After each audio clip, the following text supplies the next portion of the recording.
हरे कृष्णा।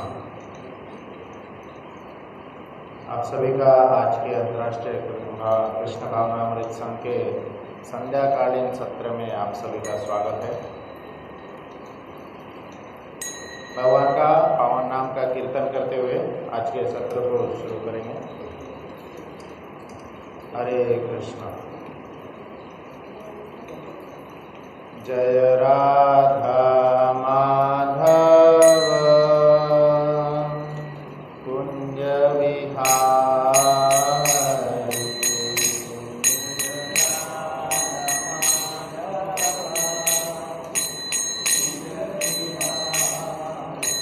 जय राधा माधव कुंज विहारी।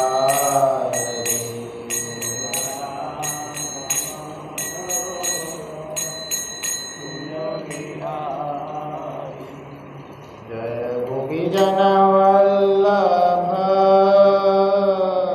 गिरिवर धारी।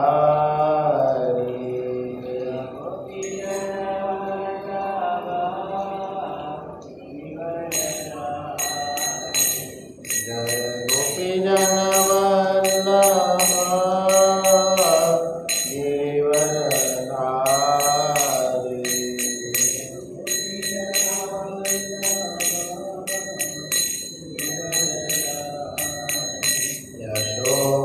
यशोदानन्दन व्रज जनरञ्जना।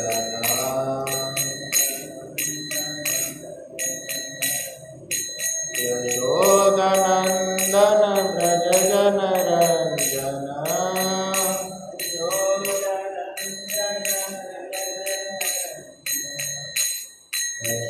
यशोदानन्दन व्रज जनरञ्जना।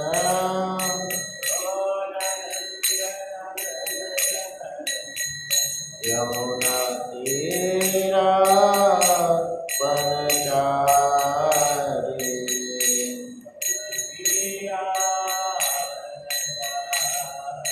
यमुना तीरा वनचारी।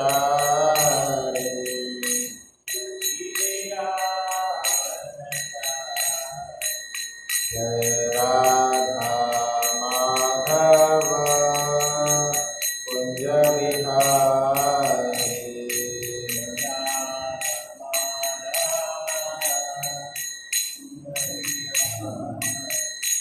हरे कृष्णा कृष्णा कृष्णा हरे हरे, हरे राम राम राम हरे हरे।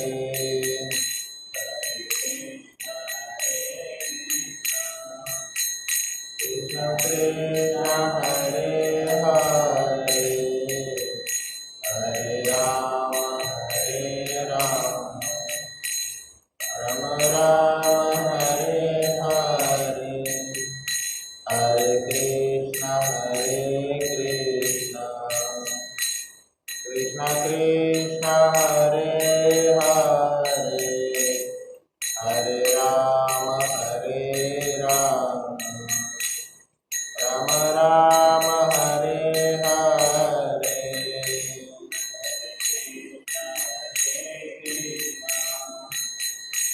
कृष्ण कृष्ण हरे हरे, हरे राम राम हरे हरे। हरे कृष्ण कृष्ण कृष्ण हरे हरे, हरे राम राम राम हरे हरे।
निताय, गौर निताय, जय श्री श्री गौर निताय।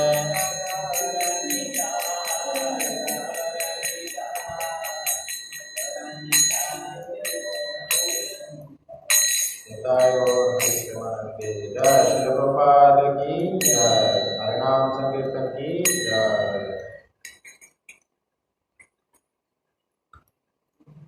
सब मेरे पीछे दोहराइए। भगवान का ये दिव्य द्वादश अक्षर मंत्र है। ओम नमो भगवते वासुदेवाय।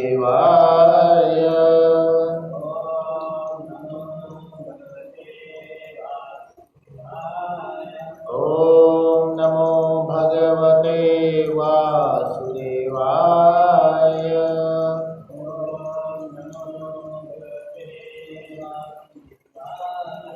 ओम नमो भगवते वासुदेवाय।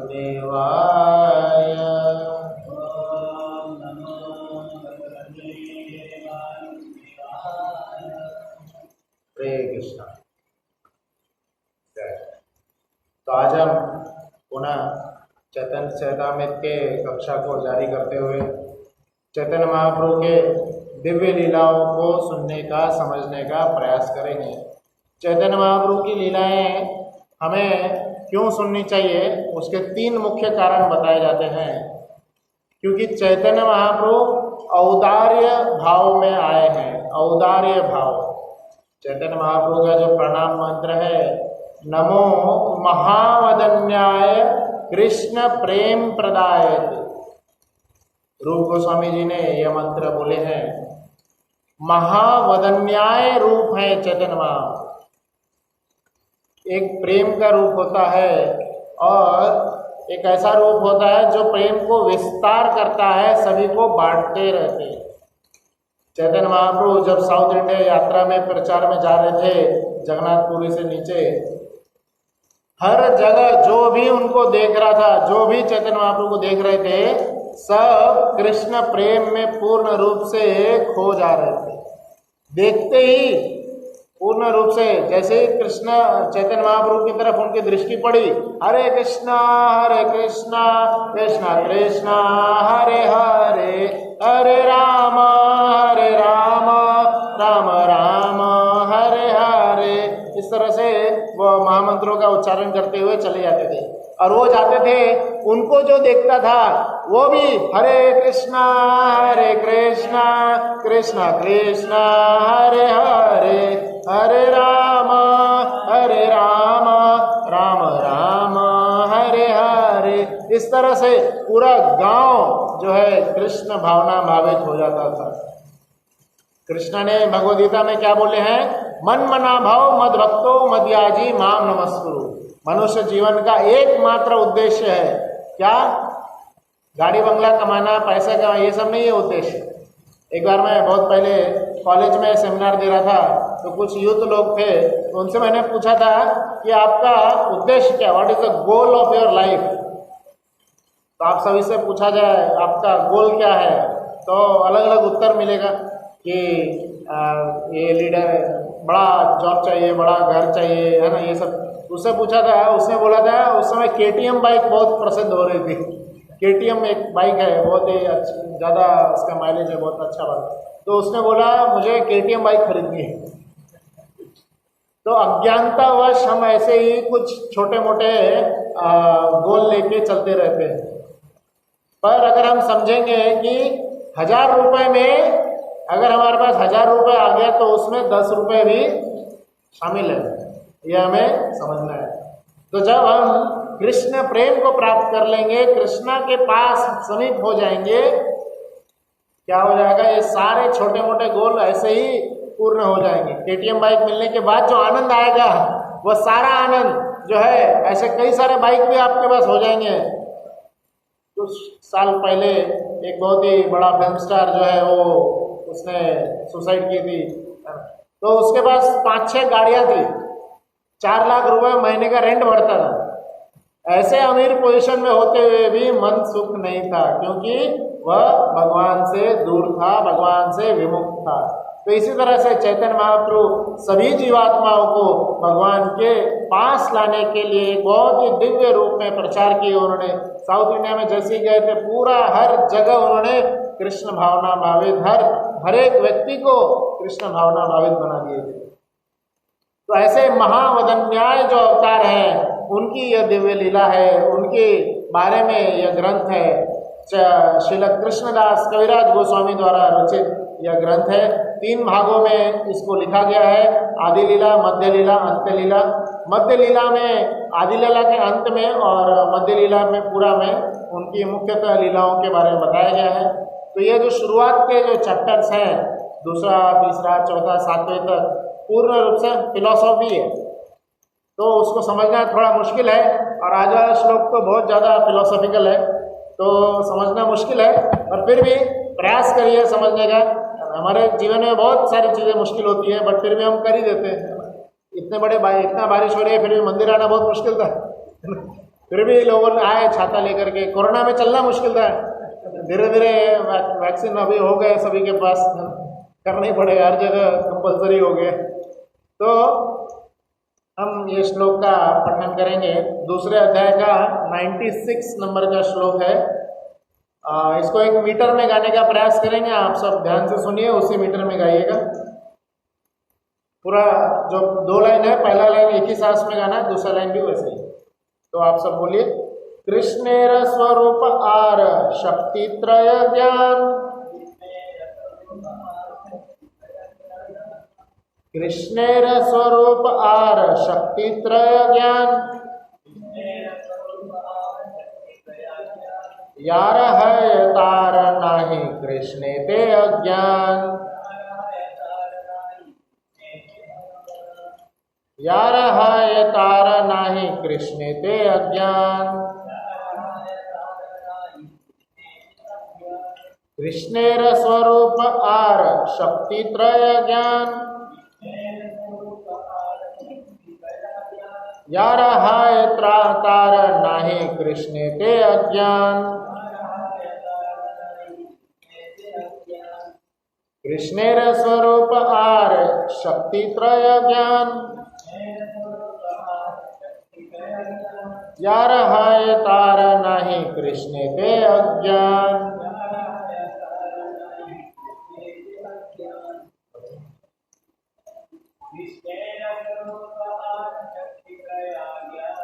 कृष्णेर स्वरूप आर शक्ति त्रय ज्ञान, यार हाय तार नाही कृष्ण ते अज्ञान, कृष्णेर स्वरूप आर शक्ति त्रय ज्ञान, यार हाय तार नाही कृष्ण ते अज्ञान। माता जी दोहराइए, कोई बोलना चाहे? अनुवाद एवं तात्पर्य श्रील एसी भक्तिवेदांत स्वामी श्रील प्रभुपाद जी के द्वारा। श्रील प्रभुपाद जी अनुवाद। जो श्री कृष्ण के वास्तविक स्वरूप को तथा उनकी 3 विभिन्न शक्तियों को जानता है, वह उनके विषय में अनजान नहीं रह सकता। तात्पर्य बहुत बड़ा है, उसको 2 भाग में हम लोग पढ़ेंगे और समझने का प्रयास करेंगे। श्रील जीव गोस्वामी अपने ग्रंथ भागवत संदर्भ में बतलाते हैं कि परम तत्व परम सत्य अपनी उन शक्तियों द्वारा जो मानव मन की चिंतन शक्ति से परे स्वाभाविक क्रम में कार्यशील होती है, अपने चारों दिव्य पहलुओं में एक साथ विद्यमान रहते हैं।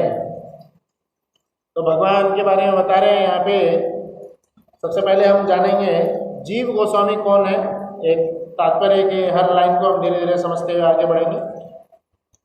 तो चैतन्य महाप्रभु अपने दिव्य शिक्षाओं को शिक्षाष्टकम नाम का एक 8 श्लोकों का श्रृंखला है, उसमें उन्होंने संकलित किए हैं। और उसमें जो भी शास्त्र है, शास्त्र का सभी मर्म ज्ञान उस 8 श्लोकों में दे दिए। पर उन्होंने और कुछ लिखित संदेश नहीं दिए। जैसे कृष्ण ने भगवद गीता बोले तो लिखित संदेश कैसे भक्ति को करना चाहिए, क्या धर्म हमें सिखाता है, धर्म जो पूर्ण रूप से संस्कृत में उस समय विद्यमान था उसको आसान भाषा में नहीं, उन्होंने क्या किए, उनके मुख्य शिष्यों को यह ज्ञान बता दिए कि आप लोग आगे चल के औरों को बताना। उनके प्रथम मुख्य शिष्य जो रहे वह लोकनाथ स्वामी और भूगर गोस्वामी रहे। लोकनाथ गोस्वामी और भूगर गोस्वामी को उन्होंने वृंदावन भेजे थे कि आप वृंदावन में जो लुप्त तीर्थ है उसका उद्घाटन करिए। वृंदावन जो कि कृष्ण का धाम है, कृष्ण का घर है, पर धीरे धीरे वो सभी लीला स्थल जहाँ पे कृष्ण रहे थे, जहाँ पे कृष्ण ने लीला की थी, वह सब धीरे धीरे नष्ट हो चुका था। समय के प्रभाव से वह नष्ट हो गया था, गुप्त हो गया था, गायब हो गया था, और उसको पहचानने वाला कोई बचा भी नहीं था कि हाँ यहाँ पे कृष्ण ने ये किए, कृष्ण ने यहाँ ये किए। जैसे आज हम जाएंगे नंद भवन जहाँ पे नंद के घर में जहाँ कृष्ण प्रकट हुए थे वह लीला स्थली है। नंद भवन के थोड़ी दूर पे उखल वंदन लीला है, जहाँ पे अभी जो दामोदर महीना आने वाला है, मैया यशोदा ने कृष्ण को उखल से बांध दी थी। तो ऐसे सब लीला स्थली अभी है, पर उस समय कुछ भी नहीं था। तो भगवान चैतन्य महाप्रभु जो है कई सारे जो उनके शिष्य हुए जो उनको भेजते हैं कि आप ऐसे लीला स्थली का उद्घाटन करें, और भगवान की जो शिक्षाएं हैं जो शास्त्र में बताया गया है उनको सरल भाषा में लिखें और भक्तों को बताने का प्रयास करें। भक्ति कैसे करना है, भजन कैसे करना है, यह सब बताने का प्रयास करें। तो लोकनाथ स्वामी भोगर गोस्वामी जो थे वो तो भजनानंदी थे, ज़्यादा भजन में ही लिप्त रहते थे। हमेशा हरे कृष्णा कृष्णा कृष्णा हरे हरे, हरे राम राम राम हरे हरे, ऐसे पावन मंत्रों का हमेशा सतत कीर्तन करते रहते थे। तो इधर चैतन्य महाप्रभु को टेंशन हो गया, ये तो हमेशा भजन ही कर रहे हैं, तीर्थ वगैरह कौन ढूंढेगा, है ना, और जो शास्त्र लिखन है वो कौन करेगा। फिर उन्होंने रूप गोस्वामी, सनातन गोस्वामी जो उस समय मिनिस्टर के पोजीशन पे थे और फाइनेंस मिनिस्टर और प्राइम मिनिस्टर के पोजीशन पे थे, उन पे कृपा की और उनको भी वृंदावन भेजे। तो धीरे धीरे फिर और भी इस तरह से टोटल 5 गोस्वामी को भेजते हैं। रूप गोस्वामी, सनातन गोस्वामी पहले जाते हैं, तत्पश्चात उनको सहायता करने के लिए रघुनाथ दास गोस्वामी जाते हैं, फिर रघुनाथ भट्ट गोस्वामी जाते हैं, और फिर अंत में गोपाल भट्ट गोस्वामी भी जाते हैं। और इनके सबसे अंत में गोपाल भट्ट गोस्वामी सबसे अंत में जाते हैं, बीच में जाते हैं जीव गोस्वामी, जो रूप गोस्वामी के तीसरे भाई हैं अनुपम गोस्वामी, उनके बेटे हुए। तो इस तरह से रूप गोस्वामी के भांजे कहलाए थे जीव गोस्वामी इतने महान आचार्य थे, उन्होंने जितना श्लोक व्यासदेव जी ने लिखे हैं उतना, या कुछ लोग उससे भी ज़्यादा भी बोलते हैं, तो 4 लाख 5 लाख से ज़्यादा श्लोक उन्होंने रचित किए हैं। कई सारे ग्रंथ लिखे हैं। जो श्रीमद् भागवतम है उनको समझने के लिए, सिर्फ एक श्रीमद् भागवतम को समझने के लिए उन्होंने 6 पुस्तकें लिखी है। वह 6 पुस्तक जो है षड संदर्भ के नाम से जाना जाता है। षड संदर्भ, 6 तरह के जो संदर्भ है, मतलब जैसे जो टेक्स्ट बुक होता है, टेक्स्ट बुक को समझने के लिए गाइड होता है, तो इस तरह से 6 गाइड्स उन्होंने लिखे हैं, 6 गाइड बुक। तो उसमें से एक गाइड बुक जो है भागवत संदर्भ है। तो भागवत संदर्भ में भगवान की विभिन्न एनर्जीज के बारे में बताया गया है। पूर्ण रूप से जो भागवत संदर्भ नाम ही है भागवत संदर्भ, भगवान के बारे में, भगवान के दिव्य रूप के बारे में, लीला के बारे में, और जो उनके सखा रहे हैं कई सारे नाम रूप गुण लीला, इन सभी के बारे में, और उनके जो एनर्जीज हैं, कई सारे शक्तियां हैं, उन सभी शक्तियों का बखान करते हुए भागवत संदर्भ लिखा गया है। तो कोई ऐसे बोलेगा कि अरे भगवान का नाम रूप लिखते लिखते इतना बड़ा संदर्भ बन गया है। तो भगवान का इतना बखान किया जा सकता है, इतना एक्टिविटीज लिखा जा सकता है कि जो श्रील प्रभुपाद जी के गुरुदेव थे श्रील भक्ति सिद्धांत सरस्वती ठाकुर, उन्होंने कहे थे कि हर पल मैगजीन छापा जा सकता है, हर पल न्यूज़पेपर छापा जा सकता है। जब इस भौतिक दुनिया में जो भौतिक कृत्य हो रहे हैं उससे रिलेटेड रोज रोज न्यूज़पेपर कई सारे छपते रहते हैं, अनेकों न्यूज़पेपर, एक दो थोड़ी हर कंपनी के कितने सारे न्यूज़पेपर छपते रहते हैं। लोकल में भी होते हैं, कई सारे नेशनल लेवल पे होते हैं, इंटरनेशनल लेवल पे। उसमें क्या रहता है, सिर्फ और सिर्फ भौतिक खबरें रहती है कि इसका एक्सीडेंट हो गया, इसका ये इधर ये क्राइम हो गया, इधर पॉलिटिक्स के बारे में, इधर स्पोर्ट्स के बारे में, ये सब जो भगवान से विमुख खबरें होती है इसको रोज वो छाप सकते हैं। तो ये तो भौतिक दुनिया की खबरें हैं। आध्यात्मिक दुनिया इसकी 3/4 भाग है। भौतिक दुनिया सिर्फ और सिर्फ एक चौथाई है, और उसका एक छोटे से लोकल एरिया के बारे में ये लोग न्यूज़पेपर छापते हैं। आध्यात्मिक दुनिया इतनी बड़ी है, इतने ऐसी सारे लीलाएं वहाँ होते रहते हैं कि हर पल न्यूज़पेपर पूरा छापा जा सकता है अगर उतनी फैसिलिटीज होगी।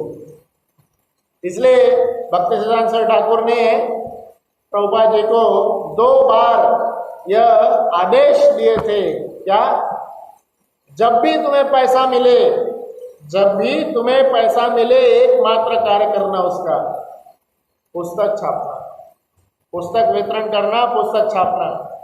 प्रभुपाद जी ने इस आदेश को जीवन भर तक इस आदेश को निभाते रहे। यह होती है गुरु की आज्ञा करना। गुरु मुखा पद्मा वाक्या चित्तते कोरियाय। गुरु के मुख से जो वाक्य निकला है उसको अगर हम अपने चित्त में धारण कर लेते हैं, चित्तते करिया आय क्या, आराना कार्य माना, हमारी और कोई आशा नहीं होनी चाहिए, सिर्फ एकमात्र आशा होनी चाहिए कि गुरु के मुख से जो आदेश निकला है वही पालन करना है। वही पालन करने मात्र से हम कृष्ण के धाम में अपने आप चले जाएंगे। हमें कुछ एक्स्ट्रा एंडेवर नहीं करना पड़ेगा, कुछ भी एक्स्ट्रा एंडेवर नहीं करना पड़ेगा। सिर्फ और सिर्फ गुरु के पद कमलों पे चलते रहिए, जैसा वो बोल रहे हैं बस। गुरु हमें आसानी से भगवत धाम लेके जा सकते हैं। तो ऐसे गुरु के आदेश को श्रील प्रभुपाद जी ने चित्त में लेकर के हर पल उसके मेडिटेशन करते रहते थे, कैसे करे, क्या करे, क्या करे, कैसे करे। तो एक बार 1944 की बात है, जब उन्होंने यह जो BTG back to Godhead भगवत धाम दर्शन, तो इस तरह से यह नाम रखते हुए उन्होंने मैगजीन चालू किए, जिसमें लगभग स्टार्टिंग में तो 4-5 आर्टिकल लिखते थे। स्टार्टिंग में तो 1-2 ही होता था, उसका एक पॉम्पलेट बना के बाद में धीरे धीरे पॉम्पलेट से वो मैगजीन हो गया। और आज दुनिया भर में बंटने वाला BBT की तरफ से सबसे बड़ा मैगजीन, सबसे ज़्यादा बंटने वाला मैगजीन है। उसमें नित्य रूप से कृष्ण की लीलाएं, कृष्ण जो शास्त्र में कृष्ण के बारे में बताया गया है वह सब के बारे में वहाँ बताया जाता है।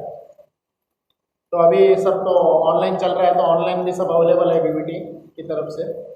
तो यह BTG मैगजीन, और उसके बाद में धीरे धीरे जब फॉरेन कंट्रीज में गए तब वहाँ पे उन्होंने गीता भागवत के बारे में भी प्रचार करते रहे। और उसको भी जैसे जब दिल्ली में रहते थे तो खुद लिखते थे, खुद संकलन करते थे, खुद पब्लिश करते थे और खुद जाकर के उसको डिस्ट्रीब्यूट भी करते थे। तो इस तरह से यहाँ पे भी उन्होंने पूरा ग्राउंड वर्क भी पूरा किया, फॉरेन कंट्रीज में, अमेरिका में भी जाके पूरा ग्राउंड वर्क किया। और आज श्रील प्रभुपाद की जो भगवद गीता लिखी गई है वर्ल्ड में, पूरे वर्ल्ड में उसके अनंत कॉपीज बढ़ चुके हैं, उसका कोई संख्या ही नहीं है। जो भी लैंग्वेज बोलेंगे हर लैंग्वेज में प्रभुपाद का भगवद गीता आज अवेलेबल है और हर जगह उसका वितरण होते रहता है।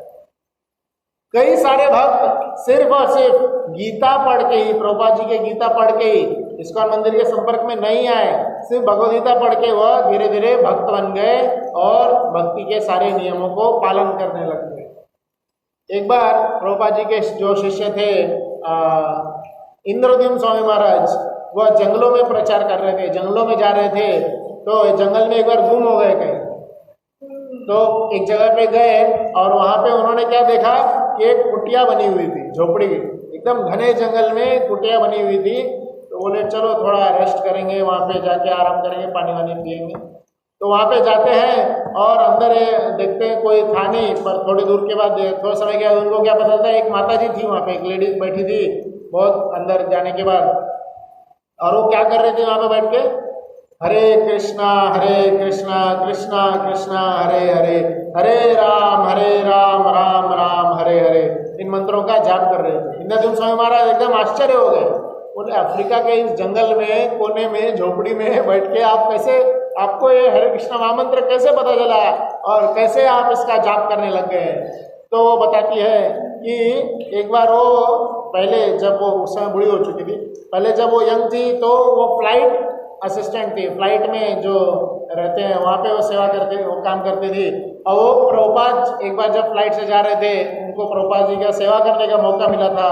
प्रभुपाद जी को उन्होंने फल काट के दिए थे, दूध ला के दिए थे, और इस तरह से बाद में प्रभुपाद जी का गीता भी मिला, और फिर धीरे धीरे वह भक्त बन गए और अपना जो अंतिम समय गुजार रहे थे सिर्फ और सिर्फ हरे कृष्णा कृष्णा कृष्णा हरे हरे, हरे राम राम राम हरे हरे, इन पावन मंत्रों का कीर्तन करते हुए, जप करते हुए गुजार रहे।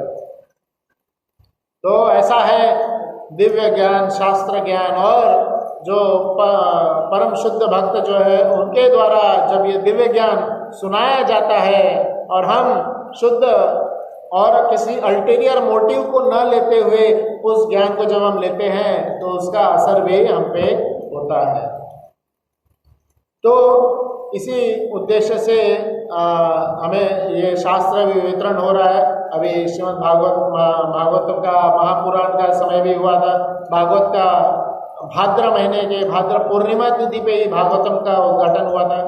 भागवतम सुखदेव गोस्वामी ने परीक्षित महाराज को बोले थे, तो कई सारे लोगों ने यहाँ से भागवतम लिए।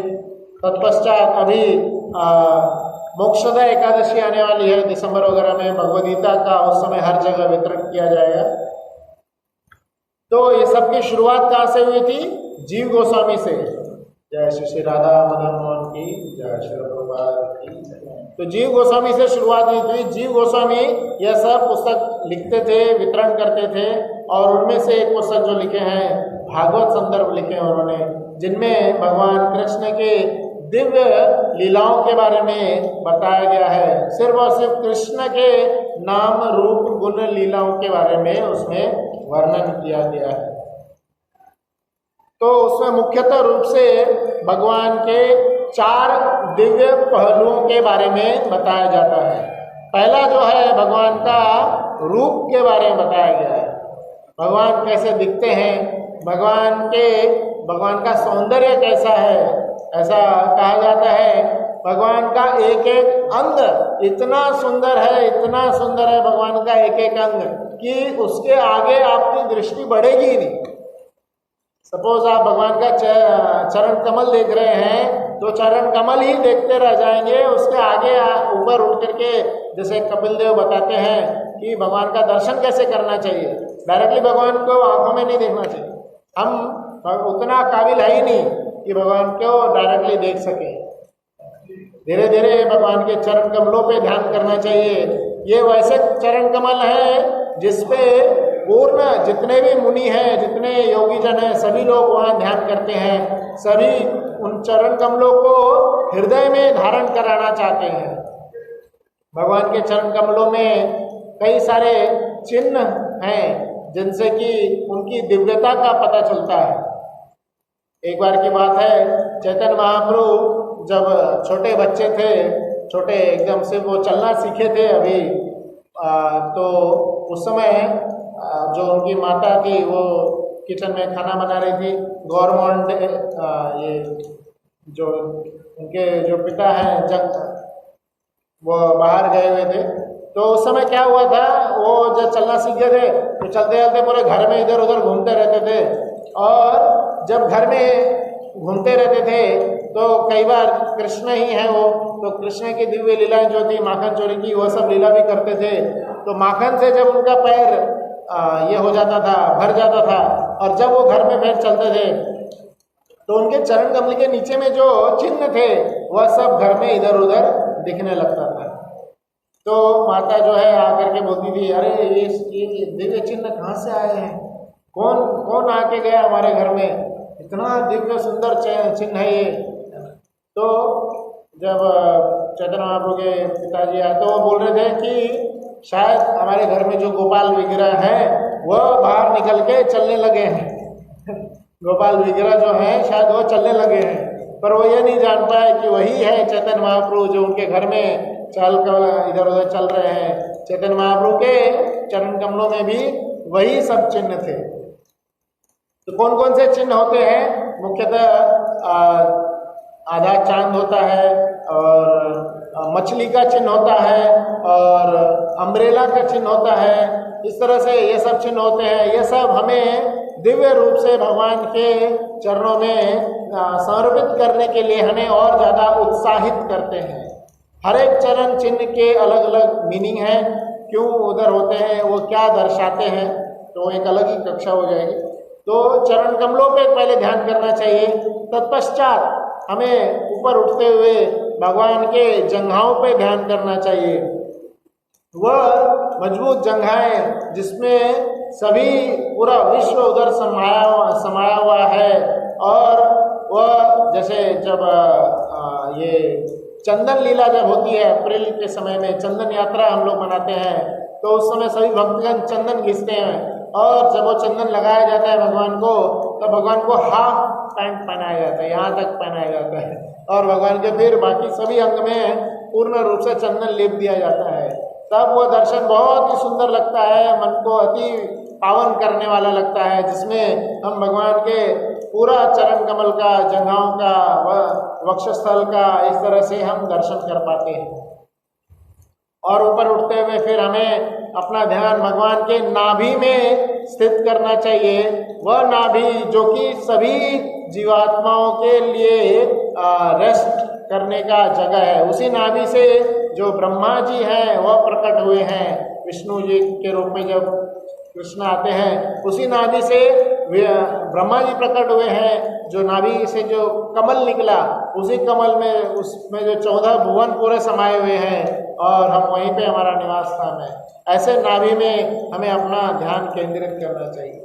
तत्पश्चात ऊपर उठते हुए भगवान के वक्षस्थल पे जो छाती है उस पर ध्यान केंद्रित करना चाहिए, और फिर भगवान के दिव्य और मजबूत भुजाओं पे ध्यान केंद्रित करना चाहिए, जिन्होंने वह भुजाएं जैसे गोवर्धन लीला है, इन सब लीलाओं का हम स्मरण कर सकते हैं भगवान को देखते हुए।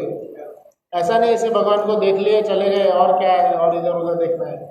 भगवान को जो हम देख रहे हैं, भगवान को दर्शन कर रहे हैं, भगवान की इन सभी लीलाओं का स्मरण करते हुए भगवान का मंत्र, हे कृष्ण करुणा सिंधु, आप सभी मेरे पीछे दोहरा सकते हैं, हे कृष्ण करुणा सिंधु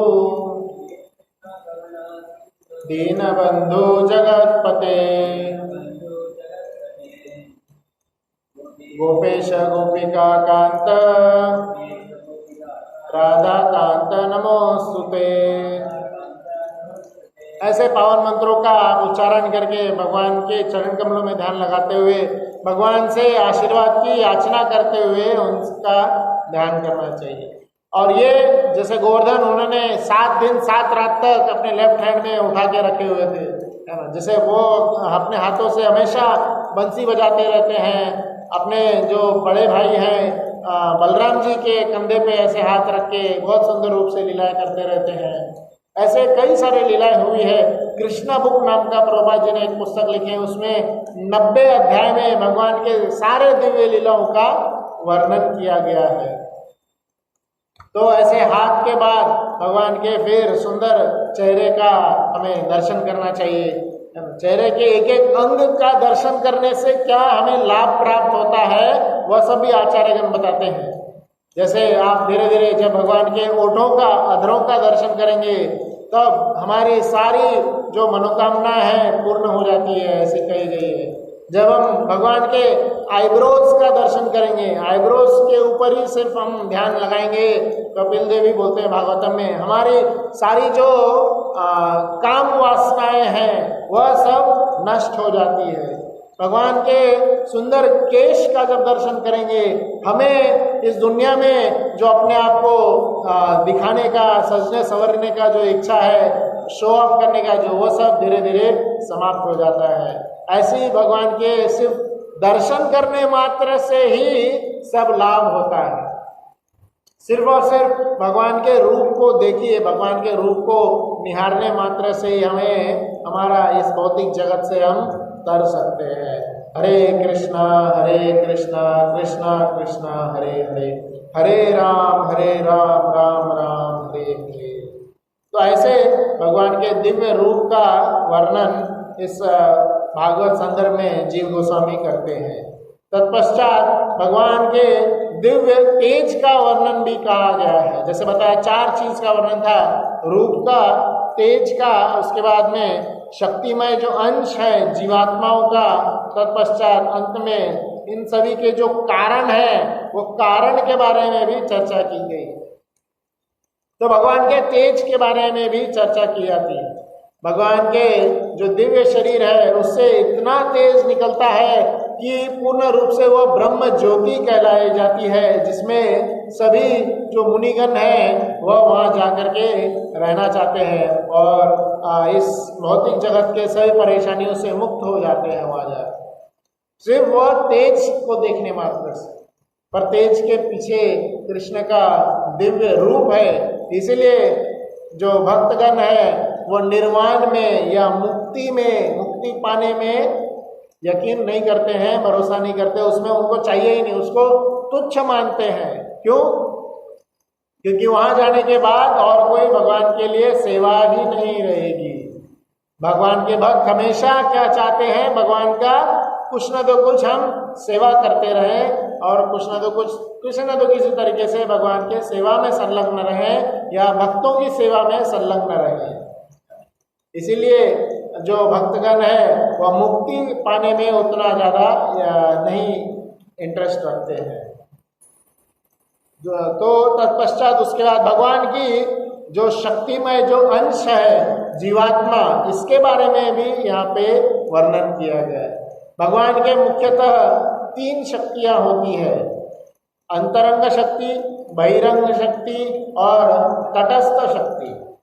तटस्थ शक्ति तो जिस प्रकार से आप जैसे एक लाइन खींचेंगे, कोई एक पट्टे, जैसे समुद्र होता है, समुद्र वो साइड पूरा पानी है, ये साइड जमीन है, जो बीच का जो लाइन है समुद्र का जो तट है, तो इस तरह से हम भगवान की शक्तियों को समझ सकते हैं। अंतरंग शक्ति भगवान के जो धाम है, जो भगवान का जो दिव्य धाम है उसको निर्माण करता है, या उसको बोल सकते हैं महामाया भी बोल सकते हैं। महामाया के अंतर्गत भगवान के सभी जो निज पार्षदगण होते हैं वह रहते हैं और भगवान की सारी वहाँ पे दिव्य लीलाएं चलती है। तत्पश्चात जो तटस्थ शक्ति है, तटस्थ शक्ति में हम सब जीवात्माएं आते हैं। जो जीवात्मा है वह भगवान के अंश हैं, तटस्थ शक्ति माने जाते हैं। वो अंश अगर भगवान की सेवा में, भगवान की पूर्ण रूप से भजन करने में लगा रहेगा तो अंतरंग शक्ति के अंतर आएगा। अगर वो भगवान से विमुख होकर माया की सेवा में लगा रहेगा तो वह बहिरंग शक्ति के अंतर्गत आता है। बहिरंग शक्ति इस भौतिक जगत के लिए कार्यमान है। भौतिक जगत के सभी जितने भी तत्व हैं उनको निर्माण करने में यह रिस्पॉन्सिबल होती है, बहिरंग शक्ति। तो अंतरंग शक्ति, तटस्थ शक्ति और बहिरंग शक्ति। अंतरंग शक्ति भगवान के दिव्य पार्षद, भगवान का दिव्य धाम, यह सब उसके लिए वो रिस्पॉन्सिबल है। तटस्थ शक्ति भगवान के सभी जो जीवात्माएं हैं अंश जो कहलाए जाते हैं उनके लिए रिस्पॉन्सिबल है, और बहिरंगा शक्ति जो है वह जो भौतिक दुनिया जो है उसके लिए रिस्पॉन्सिबल होती है। तो जीवात्मा भगवान के अंश कहे गए, हम सभी जीवात्मा, ऐसा नहीं है कि जानवर जो है वो नहीं है, कीट पतंग जो है वो भगवान के अंश नहीं है, हम सब भगवान के अंश कहे गए हैं। भगवद गीता में एक बहुत ही सुंदर सा श्लोक भगवान बोलते हैं, ममेवांश जीवलोके जीवभूत सनातनः। भगवान क्या बोल रहे हैं? ममेवांश जीवलोके, पूरे लोक में, हर लोक में जो भी जीवात्माएं हैं, जो भी, चाहे वो कीट पतंग हो, रेप्टाइल्स हो, चार पैर पे चलने वाले हो, मैमल्स हो, जो भी जीवात्माएं हो, सब क्या है? कृष्णा के अंश हैं। जिस प्रकार अंश होने के नाते फिर क्या होते हैं? जैसे समुद्र, पूरा एक समुद्र है, जो समुद्र में क्या गुण होते हैं? खारा होता है। तो कैसे पता चलता है? कोई एक बूंद, आप समुद्र का एक जो बूंद रहेगा वो टेस्ट करेंगे तो खारा होगा, तो उस तरह से क्या हो जाएगा? पूरा समुद्र खारा रहता है, पूरा समुद्र टेस्ट करने की जरूरत नहीं है। जैसे कोई राइस अगर पकाते हैं तो राइस पक गया है कि नहीं, कैसे चेक करते हैं? पूरा खाने की जरूरत नहीं है, पूरा हम ही खा लेंगे, दूसरों को क्या दें। एक राइस को ऐसे थोड़ा देखते हैं और उसमें जो क्वालिटी होगी वो सभी में पाई जाती है। तो उसी प्रकार से भगवान में जो भी क्वालिटीज है वह सब जो है हम सभी में भी पाई जाती है, क्योंकि हम सब क्या हैं? भगवान के अंश हैं। इसीलिए हम में भी, जैसे अभी सुंदर प्रकृति, अभी बारिश हो रही है तो यहाँ पे पीछे पांडव खड़ा है, या ऐसे प्रकृति में इधर उधर घूमने की इच्छा होती है। क्यों इच्छा होती है? क्योंकि ये इच्छा भगवान में भी है। हम कभी हमें एक दूसरे से कुश्ती करने की इच्छा होती है, कभी एक दूसरे के प्रति प्रेम होता है, कई सारे इमोशंस हमारे लाइफ में आते हैं। क्यों? सारी इच्छाएं, सारे गुण भगवान में हैं, इसीलिए हमारे अंदर भी वह सब आते हैं। और इसको अगर पलट के देखेंगे तो उसके कारण क्या होता है कि हम भगवान से ईर्ष्या करते हैं, इसीलिए हम इस भौतिक जगत पे आ जाते हैं। इस भौतिक जगत में भी जो चीज विद्यमान है उनसे भी हम ईर्ष्या करने लगते हैं, है ना। हमसे कोई सक्सेसफुल हो रहा है, हमसे कोई ज्यादा धन कमा रहा है, ज्यादा बड़े फ्लैट में रह रहा है, ज्यादा बड़े कार खरीद लिया है, तो हमें क्या होने लगता है? उसके प्रति ईर्ष्या हो जाती है, उसका किसी न किसी तरीके से टांग खींचने के पीछे हम लग जाते हैं। क्यों ईर्ष्या हो रही है? मुख्यतः कारण ये बताया गया है क्योंकि हमें भगवान के प्रति ईर्ष्या है। भगवान से जब हम प्रेम करना सीखेंगे तब सभी जीवात्माओं से भी हम प्रेम करने लगेंगे। कुछ लोग बोलते हैं हम भगवान से प्रेम करते हैं पर वो मांसाहार करते हैं, तो यह एक तरह से सिर्फ ढकोसलाबाजी है, ढोंग है। जब हम भगवान से प्रेम करते हैं तो भगवान के सभी जीवात्माओं से भी हमें प्रेम करना चाहिए। मांस मच्छी खाना तो मतलब क्या हुआ? उनको मार के खा रहे। जब हमें किसी को जीवन देने का हक नहीं है तो जीवन लेने का भी हक नहीं है। हमारा शरीर एक मंदिर है, यहाँ पे भगवान क्षीरोदक्षाई विष्णु जो है चतुर्भुज रूप में शंख चक्र गदा पद्म लिए हमेशा विराजमान होते हैं। भगवान कृष्ण अर्जुन को बोले हैं कि हमेशा जो है भगवान हृदय में विराजमान है। तो ऐसा मंदिर जहाँ पे हमेशा भगवान रहते हैं, उस मंदिर में अगर हम मांस खा रहे हैं तो क्या कर रहे हैं? मरे हुए जानवर को उधर डाल रहे हैं, मरा हुआ जानवर हम ऐसे मंदिर में डाल रहे हैं। यह एक बहुत ही घोर अपराध कहा जाता है। इसीलिए हमें मांसाहार से, किसी भी तरह के व्यसन से, यह सबसे और नशा से हमें दूर रहने का प्रयास करना चाहिए और नित्य रूप से हरे कृष्णा कृष्ण कृष्ण हरे हरे, हरे राम राम राम हरे हरे, इन पावन मंत्रों का हमें जप करते रहना चाहिए। तो हम भगवान के अंश हैं, ये बता रहा था। ममे वांश जीवलोके, और ऐसा नहीं है कि अभी अंश है बाद में किसी और के अंश हो जाएंगे, है ना। हमेशा सनातन कहा गया है, वहीं से सनातन धर्म आता है। सनातन धर्म का उद्घाटन कहाँ से हुआ? उद्गम कहाँ से हुआ? भगवान ने यही श्लोक जो बोले यहीं से आता है। ममे वांश जीव लोके जीवभूत सनातनः, जीव जो है हर समय सनातन काल से हमेशा जब तक समय की घड़ी जाएगी तब से समय के भी पूर्व, भगवान समय के भी पूर्व हैं। ईश्वर परम कृष्ण सच्चिदानंद विग्रह अनादिर आदिर गोविंद सर्व कारण कारणम। अनादि आदि गोविंद अनादि काल से हैं और आगे भी हमेशा रहेंगे।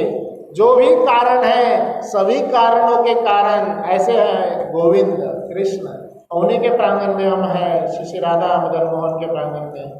तो यह जो कृष्ण है सनातन काल से हैं, तो हम भी उनके अंश होते हुए हम भी सनातन काल से हैं, और यही हमारा नित्य धर्म है, सनातन धर्म है। क्या? जीवेर स्वरूप होय कृष्णेर नित्य दास। चैतन्य महाप्रभु हमें समझाते हैं हमारा धर्म क्या है। हम हमेशा, चाहे वो जो भी समाज में हो, जो भी धर्म को पालन कर रहा हो, हिंदू मुस्लिम सिख ईसाई जो भी धर्म को पालन कर रहा हो, वो सबका तो नाम ही नहीं आता है। भगवद गीता का स्टार्ट कैसे होता है? हम शरीर नहीं है, हम आत्मा है। देहिनो यस्मिन् यथा देहे कौमारम यौवनम जरा तथा देहांतर प्राप्ति धीर सत्रा न मुह्यति। भगवान बोलते हैं जिस प्रकार से हम बचपन अवस्था से युवा अवस्था से बुढ़ापा अवस्था बदलते चले जा रहे हैं, उसी तरह से क्या होगा? मृत्यु के पश्चात नया शरीर प्राप्त होगा। तो हम शरीर नहीं है, हम आत्मा है। इसके ऊपर चर्चा की गई है। ये बेसिक लेवल से भगवद गीता का ज्ञान चालू होता है। भगवद गीता का ज्ञान इसी लेवल से चालू होता है कि हम शरीर नहीं है, हम आत्मा है। इसी पॉइंट को लेकर के प्रभुपाद जी हर जगह हर यूनिवर्सिटी में बोलते थे कि तुम्हारा यूनिवर्सिटी क्या है, तुम्हारा कॉलेज क्या है, फेक है, किसी काम का नहीं है, क्योंकि तुम क्या ज्ञान दे रहे हो? सिर्फ और सिर्फ शारीरिक स्तर पे कैसे जीना है उसी के लिए ज्ञान दे रहे हो। जिस प्रकार एक पिंजरे में अगर हम पिंजरे को ही सजाते रह गए, पिंजरे को सोने का चांदी का बनाते रह गए, उसको अलग अलग डिजाइन देते रह गए, पर पिंजरे के अंदर जो स्थित जो पक्षी है उसका देखभाल नहीं करेंगे तो पक्षी जैसे मर जाएगा। उसी प्रकार हम पूरा जीवन भर क्या करते रहते हैं? सिर्फ और सिर्फ हमारे शरीर का ही हम ख्याल रखते रहते हैं। खाना खाना, सुबह उठ के इधर उधर जाना, टहलना, एक्सरसाइज करना, योगा के नाम पे जो चल रहा है, एक्सरसाइज जो चल रहा है उसको एक्सरसाइज है, योगा नहीं है। योगा मतलब भगवान से जुड़ना, युंजन जोड़ने की पद्धति को योगा कहते हैं। भगवान से जैसे जुड़ते हैं, और एकमात्र भक्ति योग से ही हम भगवान से जुड़ सकते हैं, भगवान को पहचान सकते हैं, जान सकते हैं। ये हम नहीं बोल रहे, भगवद गीता में लिखा है सिर्फ भक्ति के रास्ते से ही कृष्ण को जाना जा सकता है। तो हम जो जीवात्मा है भगवान को जैसे बताया एकमात्र भक्ति के रास्ते से जान सकते हैं, और वह हरे कृष्णा कृष्ण कृष्ण हरे हरे, हरे राम राम राम हरे हरे, इन पावन मंत्रों का नित्य रूप से जाप करने मात्र से हो पाएगा। जितना ज्यादा हम भगवान के मंत्रों का जाप करेंगे, हमारा मन, हमारी चेतना पूर्ण रूप से भगवतमय हो जाएगी। सिर्फ और सिर्फ कृष्ण का ही नाम हमें सुनाई देते रहेगा। जैसे अभी वर्ल्ड होली नेम वीक गया था, तो उसमें ये हरिदास ठाकुर जब जाते हैं उनके डिसअपियरेंस डे पे यह पूरा वीक मनाया जाता है, जिसमें प्रभुपाद जी ने बोले थे भक्तगणों को ज्यादा से ज्यादा जप करने का प्रयास करना चाहिए। तो कई भक्तगण 192 राउंड्स भी जप करते हैं। 192 राउंड्स मतलब सुबह 4-5 बजे जो उड़ गए बस चालू हो जाना है और दिन भर करते रहना है शाम तक। तो ऐसा, या जो स्टार्ट नए लोग हैं अगर थोड़ा ज़्यादा 1-2 माला भी जप करेंगे, फिर क्या होता है, जैसे इतना जप करने के बाद में एक व्यक्ति बता रहे थे, उसके बाद में जब उन्होंने बंद कर दिए, रख दिए माला, तब भी उनकी उंगली ऐसे ऐसे ही घूम रही है और हमेशा कृष्ण कृष्ण ही आवाज आते जा रहा है। और यही जीवन की सफलता है, जीवन का लक्ष्य है। क्यों, कैसे? भगवान ने स्वयं भगवद गीता में बोले मनुष्य जीवन का क्या लक्ष्य है? अंते नारायण स्मृति। अंत में जब तक नारायण की स्मृति नहीं होगी, हमारा जीवन फिर से क्या हो जाएगा? विफल हो जाएगा, फिर से इस 84 लाख के चक्कर में हमें फंस जाएंगे। उसके बाद कोई गारंटी नहीं अगले जीवन में आप भक्ति में आ पाए कि ना आ पाए, किस योनि में जाएंगे, भक्तों का संग मिलेगा कि नहीं मिलेगा, कोई गारंटी नहीं। अतः यही मौका है और आखिरी मौका है कि हम भगवान के शरणों में जाएं, भगवान का शरणागत हो जाएं। और जो ये यहाँ पे खारघर में दिव्य राधा मदन मोहन जी के प्रांगण में हम हैं, राधा मदन मोहन जी भगवान के संबंध विग्रह कहे गए हैं। कृष्ण से अगर संबंध बनाना है तो राधा मदन मोहन के प्रांगण में ही आके हरे कृष्णा कृष्ण कृष्ण हरे हरे, हरे राम राम राम हरे हरे, अपनी सारी उपाधियों को साइड में रखते हुए सिर्फ और सिर्फ भगवान के दास नित्य रूप से एकदम दास बन के जब हम भगवान के सामने जाएंगे और उनका नाम जप करेंगे, उनको श्रवण करेंगे, उनकी लीलाओं का स्मरण करेंगे, तभी हम इस जीवन के लक्ष्य को प्राप्त कर सकेंगे। और जीवन के अंत में अगर कृपा हुई तो भगवत धाम भी जा सकेंगे। इसी के साथ आज का सत्र समाप्त करते हैं। आज के सत्र में टोटल 3 विषय मैंने चर्चा किया। सबसे प्रथम जीव गोस्वामी कौन है, चैतन्य महाप्रभु कौन है, इनके बारे में बताए, इनके बारे में संक्षिप्त में वर्णन किया।